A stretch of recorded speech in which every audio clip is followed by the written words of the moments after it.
नमस्कार क्रिकेट चाहत्यांनो, स्वागत आहे तुमचे आपल्या चॅनलवर। मित्रांनो, पहिल्या सामन्यात आयर्लंडने टीम इंडियाला 34 धावांनी हरवून मोठा धक्का दिलाय। आता आज होणाऱ्या दुसऱ्या आणि शेवटच्या टी20 सामन्यात श्रेयस अय्यरची सेना हा पराभव भरून काढणार का? भारताची प्लेइंग 11 कशी असेल आणि सामना कधी सुरू होणार, हे सर्व काही आजच्या व्हिडिओतून सविस्तर जाणून घेऊया, पण त्याआधी चॅनलला सबस्क्राइब करायला विसरू नका। तर मित्रांनो, पहिल्या सामन्यात पराभूत झाल्यानंतर मालिका बरोबरीत राखण्यासाठी श्रेयस अय्यरचा संघ मैदानात उतरणार आहे।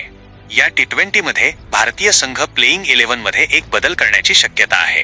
फॉर्म मध्ये असलेल्या वैभव सूर्यवंशीला संघात स्थान मिळू शकते। आजचा सामना संध्याकाळी 6 वाजता सिव्हिल सर्व्हिसेस क्रिकेट मैदान बेलफास्ट येथे रंगणार आहे। तर मित्रांनो, आपके मते आज भारत पुनरागमन करून मालिका 1-1 ने बरोबरीत सोडवेल का? आणि युवा फलंदाज वैभव सूर्यवंशीला प्लेइंग 11 मध्ये संधी मिळायला हवी का? तुमची उत्तरं खाली कमेंट बॉक्समध्ये नक्की कळवा। व्हिडिओ आवडला असल्यास लाईक करा आणि क्रिकेटच्या अशाच ताज्या अपडेटसाठी आपल्या चॅनलला नक्की सबस्क्राइब करा।